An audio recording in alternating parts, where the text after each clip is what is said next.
اعوذ باللہ من الشیطان اللعین الرجیم بسم اللہ الرحمن الرحیم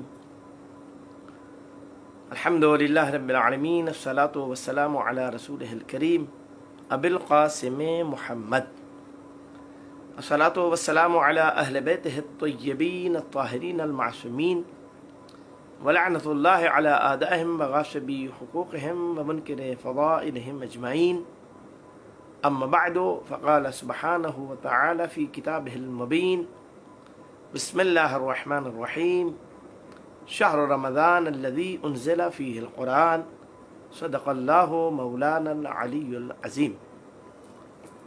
حاضرین و ناظرین السلام علیکم۔ تحفہ یا علی علیہ السلام مدد۔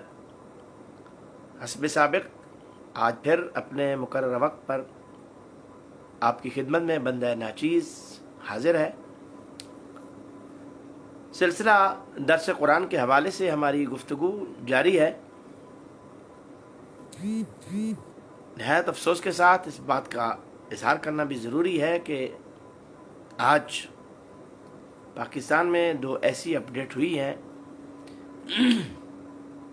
پہلی 92 ٹی وی جو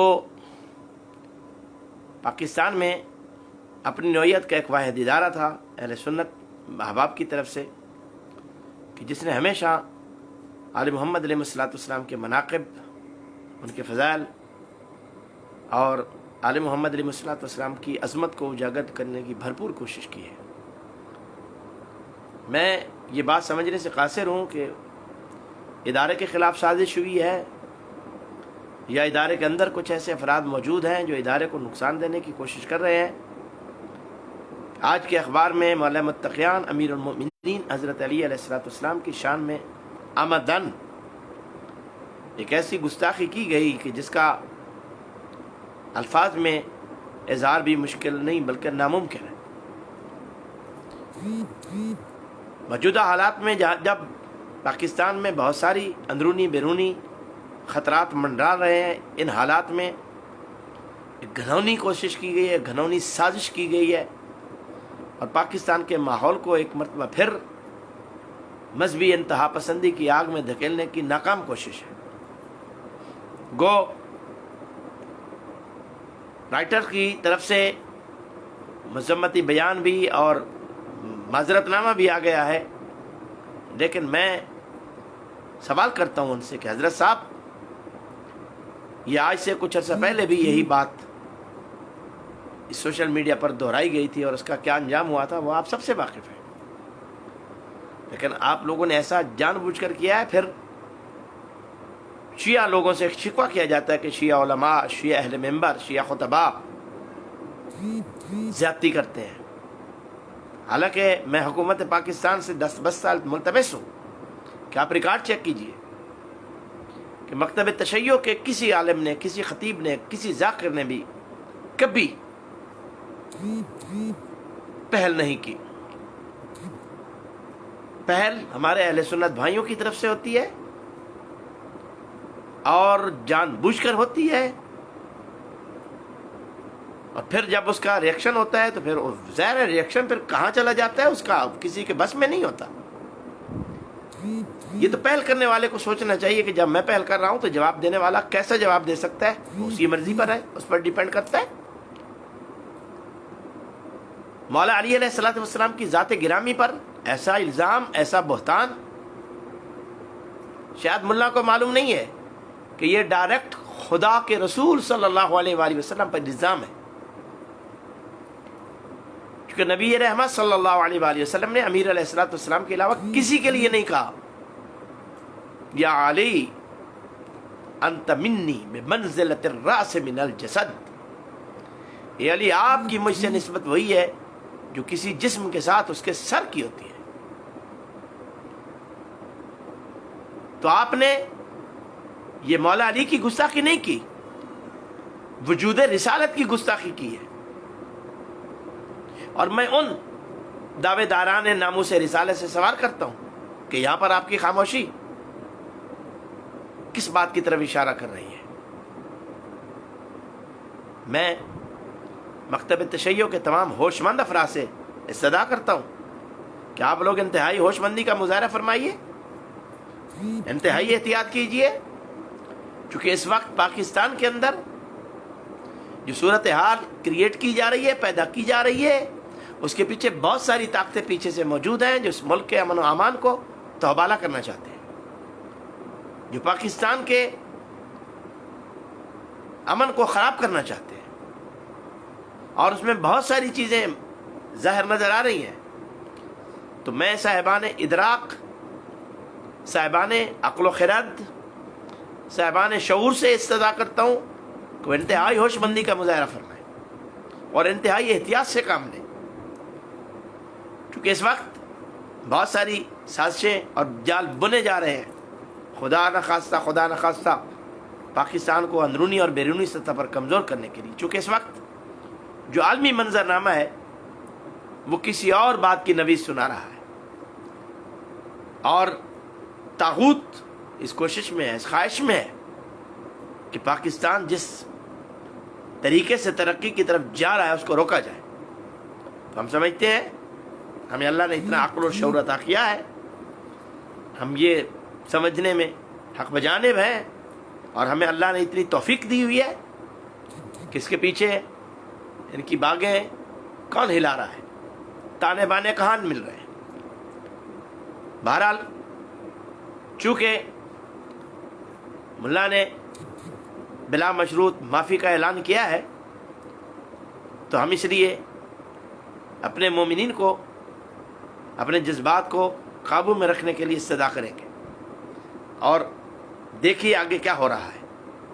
اس کے ساتھ ہی میں حکومت پاکستان سے، پاکستان کے ریاستی اداروں سے استدعا کروں گا کہ الحمدللہ آپ لوگوں نے اپنی آنکھیں کھلی رکھی ہوئی ہیں، اور پاکستان کا پتا پتا آپ کی آنکھوں کے پہرے میں رہتا ہے۔ کوئی ایسا بندہ نہیں ہے کہ جس کی کوئی ایکٹیویٹی آپ سے پوشیدہ ہو۔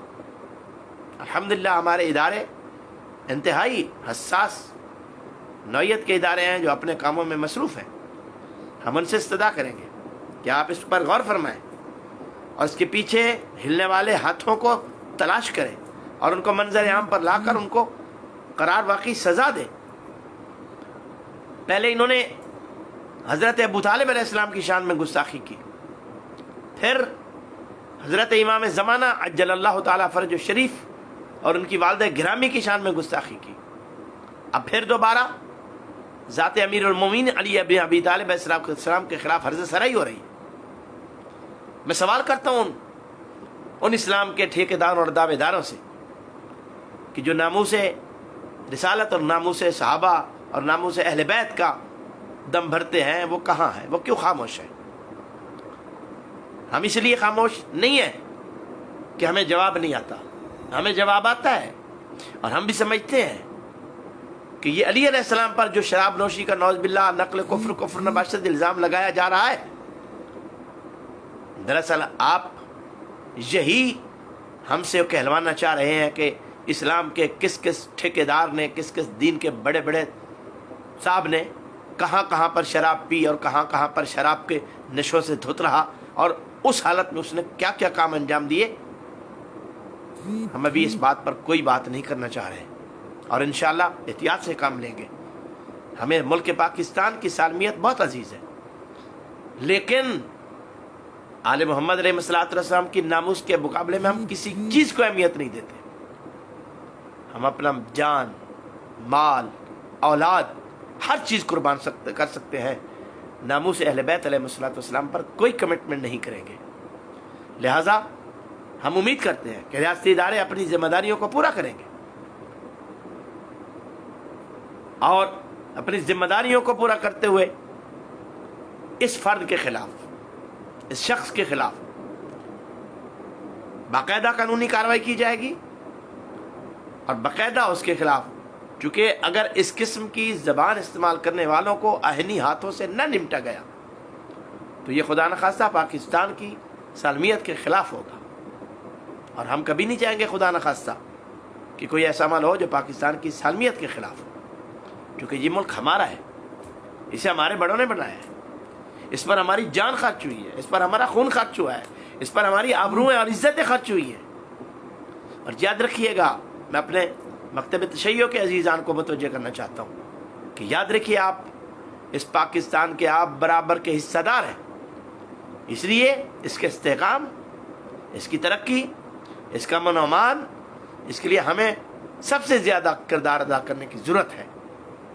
تو عزیزان گرامی، اس کے ساتھ علاوہ آج جو کچھ لاہور میں ہوا یہ بھی انتہائی قابل افسوس ہے، اور میں اپنے اہل تشیع کے تمام ذمہ داران اور سوشل میڈیا استعمال کرنے والے عزیزان سے متوجہ ہوں اور ان سے گزارش کروں گا کہ خدا را انتہائی احتیاط سے کام لیں، بلا وجہ کسی کی مخالفت یا بلا وجہ کسی کی حمایت کرنے کا کوئی وقت نہیں ہے۔ خاموش رہیں اور دیکھیں کہ حالات کا اونٹ کس کروٹ بیٹھتا ہے، چونکہ اس وقت جو صورتحال نظر آ رہی ہے، تحریک لبیک کے پیچھے لال مسجد کا اعلامیہ جاری کرنا، طالبان کا حمایت کا اعلان کرنا، یہ ساری باتیں بہت ساری چیزوں کی طرف نشاندہی کرتے ہیں۔ تو اس لیے ہمیں ملک پاکستان کی استحکام کے لیے، اس کے امن کو بحال کرنے کے لیے بھرپور کردار ادا کرنے کی ضرورت ہے، اور انتہائی ہوش مندی سے اپنے معاملات کو چلانے کی ضرورت ہے۔ سلامت رہیں۔ اب ہم آتے ہیں اپنے اصل موضوع کی طرف۔ تو عزیزان گرامی، قرآن پاک کیا کہہ رہا ہے، کیسے معلوم ہوگا؟ یہ سوائے آل محمد علیہ السلام کے کوئی دنیا میں انسان خلق ہوا ہی نہیں ہے جو مشیت الہی سے آگاہ کر سکے کہ خدا کی مشیت کیا ہے، اللہ چاہتا کیا ہے، اللہ کا ارادہ کیا ہے۔ چونکہ یہ دعویٰ سوائے محمد و اہل بیت محمد علیہ السلام کی دنیا میں کسی نے نہیں کیا کہ قرآن کو جس طرح خدا نے نازل فرمایا ہے اس کی تنزیل و تعویل ہم اہل بیت علیہ السلام ویسی جانتے ہیں جیسی خدا نے فرمائی ہے، اور آگے ساتھ ہی فرما دیا کہ ہمارے علاوہ جو بھی دعویٰ کرے اس کی تعویل اور تنزیل کے بارے میں کہ میں جانتا ہوں، وہ کذاب ہے، وہ جھوٹا ہے۔ اس لیے میرے عزیزان گرامی، آئیے حضرت ابن عباس جو مفسر قرآن سے مشہور ہے، تمام عالم اسلام ان کو مفسر قرآن مانتا ہے۔ میں بہت ساری باتیں چاہتا بھی ہوں کروں، لیکن نہیں بھی چاہتا کروں، چونکہ ہمیں انتہائی احتیاط کے ساتھ ایک پل صراط سے گزر کر اپنے پیغام کو آپ تک پہنچانا ہوتا ہے۔ حالات کو بھی دیکھنا ہے، ملکی حالات کو بھی دیکھنا ہے، بین الاقوامی حالات کو بھی دیکھنا ہے، اندرونی بیرونی حالات کو بھی دیکھنا ہے، اور آپ تک اپنا موقف اور مقصد بھی پہنچانا ہے۔ خدا آپ کو سلامت رکھے۔ اب میرے مسلمان بھائی جناب ابن عباس کو مفسر قرآن مانتے ہیں، اور یقیناً وہ ہیں، لیکن کہیں کہیں پر جو بات ان کی اپنی سمجھ میں نہیں آئے تو بچہ کہہ کر اس کا انکار کر دیا جاتا ہے کہ چونکہ وہ بچے تھے لہذا اس لیے ان کی بات یہ قابل قبول نہیں ہے۔ اگر وہ بچے تھے تو بچے ہی کی بات کر رہا ہوں، بچے ہی تھے کہ جناب امیر المؤمنین علی علیہ السلام کی بارگاہ میں آئے، تشریف لائے، اور قرآن کے سورہ فاتحہ پر تفسیر جاننا چاہیے۔ تو امیر المؤمنین علی علیہ السلام نے، رات کا وقت تھا، مولانا نے فرمایا رات کو تشریف لائیے گا، میں آپ سے بات کروں گا۔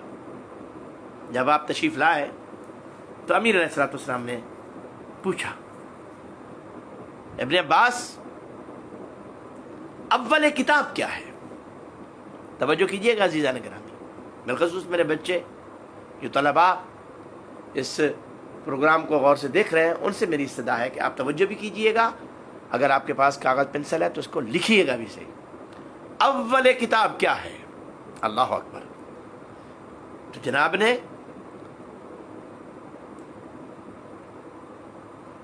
قرآن کا اول کیا ہے؟ فرمایا فاتحہ۔ تمہارے علیہ السلام نے فرمایا فاتحہ کا اول کیا ہے؟ اس نے کہا بسم اللہ الرحمن الرحیم۔ اللہ اکبر۔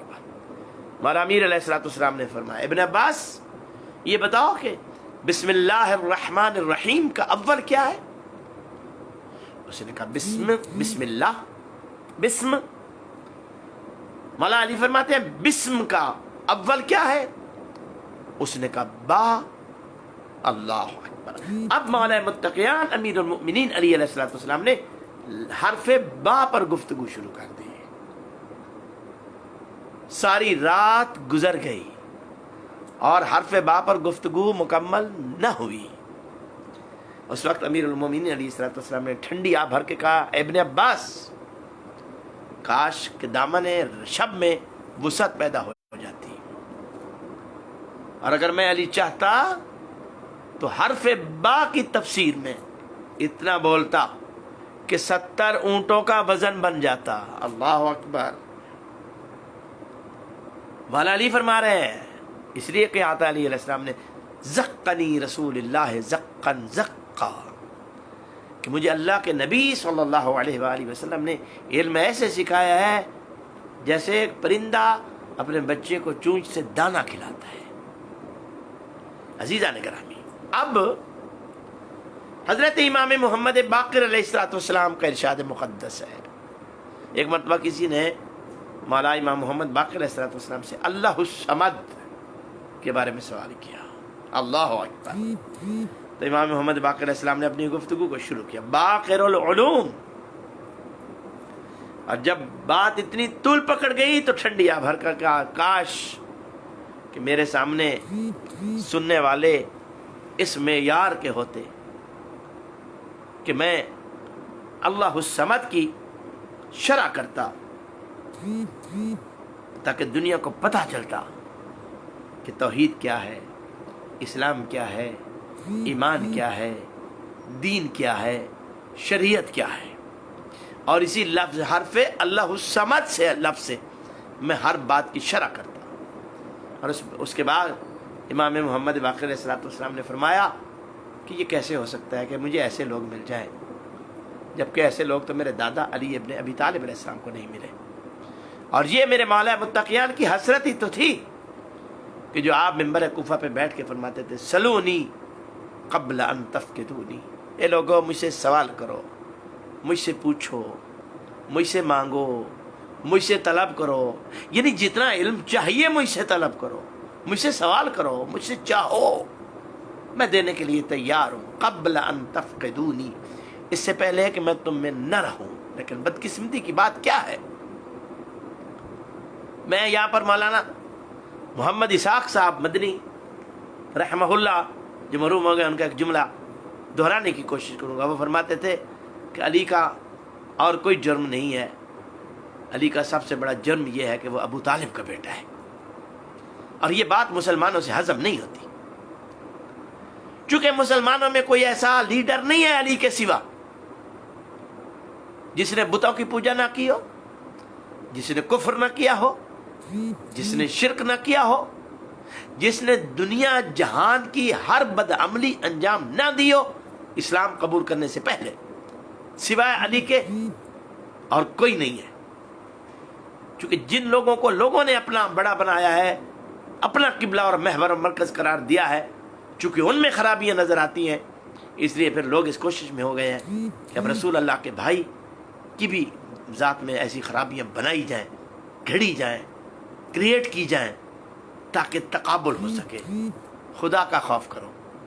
میں یہاں پر ایک اہل سنت عالم دین کا، بلکہ وہ قریشی حنیف قریشی صاحب کا جملہ ہے جنہوں نے کہا تھا کہ اب مسلمان یہ کہنے کے چکر میں ہے کہ رسول اللہ علی علیہ السلام فلاں کے بھی مولا نہیں ہے، فلاں کے بھی مولا نہیں ہے، فلاں کے بھی مولا نہیں ہے.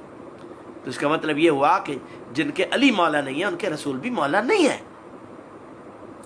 اور جن کے رسول مولا ہے علی انہی کے مولا ہے. اور یہ شان سوائے امیر المؤمنین کے کسی کو حاصل نہیں ہے کہ رسول اللہ نے کہا من کنت مولا ہو فہذا علی مولا، جس کا میں مولا ہوں. میرا سوال ہے عالم انسانیت سے، یہ کیسی بات ہے؟ رسول اللہ کیوں ایسا کہہ رہے ہیں صلی اللہ علیہ وسلم، جس کا میں مولا ہوں؟ کیوں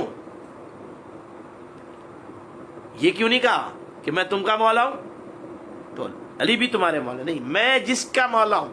اس کا مطلب یہ ہے کہ رسول اللہ صلی اللہ علیہ وآلہ وسلم یہ جانتے ہیں کہ یہاں جتنا سوالات کا مجمع موجود ہے یہ میری ہر بات پہ بخن بھی کرتے ہیں، لبیک بھی کہتے ہیں، لیکن مجھے دل سے کتنا مولا مانتے ہیں وہ میں جانتا ہوں، میرا پروردگار جانتا ہے۔ اس لیے فرمایا جس کا میں مولا اس کے علی مولا۔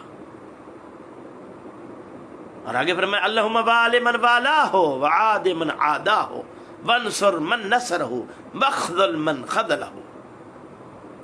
اے پروردگار تو اس سے دوستی رکھ جو علی سے رکھے، تو اس سے دشمنی رکھ جو علی سے رکھے، تو اس کی نصرت کر جو علی کی کرے، تو اسے خوار کر، ذلیل کر، رسوا کر جو علی کی مخالفت کرے۔ عزیزان گرامی، مسلمان کہاں جا رہا ہے؟ خدا کی عظمت کی قسم، اگر آل محمد علیہ السلام کو اسلام سے ہٹا دیا جائے تو اسلام کے پلے بچتا ہی کیا ہے؟ ہم اپنی قوم کو، اپنی عوام کو مستقلاً اس بات کی طرف متوجہ کر رہے ہیں، اور الحمدللہ ممبر پہ بھی ہم لوگوں کی اصلاح کر رہے ہیں، اور سلسلے میں مجلس اتحاد المومنین پاکستان بھرپور کردار ادا کر رہی ہے کہ ممبر سے ایسی گفتگو نہ کی جائے جس سے کسی مسلمان بھائی کی دل آزاری ہوتی ہو، دل شکنی ہوتی ہو، چونکہ لکم دینکم ولی الدین۔ لیکن سوشل میڈیا بندر کے ہاتھ میں بندوق دینے والی بات ہے، جس کے ہاتھ میں بھی آ گیا اس نے جو مرضی آتا ہے بک بک کرتا رہتا ہے، اسے کوئی پوچھنے والا نہیں ہے۔ ہم اس دکھ کا اظہار کرتے رہیں گے ساری زندگی، ہمیں افسوس ہے اس بات کا، انتہائی دکھ ہے، اور مجھے اہل سنت کے ان بزرگ علماء سے یہ شکوہ ہے، بزرگان سے شکوہ ہے کہ ہمارے فقہا، ہمارے مجتہدین، علماء اعلام نے تو یہ فتویٰ جاری کر دیا کہ اہل سنت کے مقدسات کی توہین حرام ہے۔ کیا ہمارے اہل سنت بزرگان مفتیان نے بھی کوئی ایسا فتویٰ جاری کیا ہے کہ اہل تشیع کے مقدسات کی بھی توہین کرنا حرام ہے؟ اس کی بھی گرفت ہے، لیکن نہیں۔ ہم نے دیکھا اسی ملک کی سڑکوں پر بڑے بڑے صاحبان جبہ دستار نے یزید زندہ باد کے نعرے لگائے۔ بہرحال ہمیں کوئی شکوہ نہیں ہے، چونکہ کم از کم ہم نے اپنی آنکھوں سے یہ مشاہدہ کیا اور اس منظر کو غور سے دیکھا اور اس نتیجے پر پہنچے کہ کون کس کس لباس میں یزید کے حمایتیوں میں شامل ہے۔ یہ ایک اچھا معاملہ تھا جو ہمارے لیے ایک نئی خبر بن کے نکلا، لیکن اس کے باوجود ہم نے انتہائی احتیاط سے کام لیا، اور انشاءاللہ آئندہ بھی کریں گے، کیونکہ ہم اس ملک کی کسی صورت میں بھی امن و امان کو خراب نہیں ہونے دیں گے۔ اس ملک کے امن امان کو قائم رکھنے میں ہم بھرپور کردار ادا کریں گے۔ الحمدللہ ثم الحمدللہ ہماری تاریخ، ہمارا ماضی واضح موجود ہے کہ مکتب تشیع کے نوجوانوں نے 100 لاشاں رکھ کر احتجاج کیا، لیکن کوئی مثال نہیں پیش کر سکتا کہ کہیں ایک پودا بھی توڑا ہو، ایک گملہ بھی توڑا ہو، کسی ایک پراپرٹی کو نقصان دیا ہو۔ کیوں؟ چونکہ ہمارے ممبروں پر اس بات کی طرف سمجھایا جاتا ہے کہ کسی کا گھر جلانا، کسی کی پراپرٹی جلانا، یہ کسی صورت میں بھی حسینیت کا شعار نہیں ہے اور نہ حسین والوں کا شعار ہے۔ ہم گھر جلانے والوں کے مخالف ہیں، ہم آگ لگانے والوں کے مخالف ہیں، ہم پراپرٹیز اور ان کا نقصان دینے والوں کے مخالف ہیں۔ اور آپ نے دیکھا کہ مولانا کی گرفتاری پر کیا ہیجان برپا ہوا، کتنے سو پولیس والوں کو بے دردی سے مارا گیا، قتل کیا گیا، لوگوں کی املاک لوٹی گئی۔ الحمدللہ ثم الحمدللہ مکتب اہل بیت علیہ السلام کے تمام جوان، بزرگ، مستورات، بچے، سب ہوش مند قوم کے افراد ہیں، بے ہوش قوم نہیں ہے، چونکہ ہمیں ہوش کے ساتھ، ہم جوش کے ساتھ ہمیں ہوش بھی رہتا ہے، اور ہم یہ جانتے ہیں کہ پولیس کے جو سیکورٹی کے لوگ ہیں یہ بیچارے مجبور ہوتے ہیں،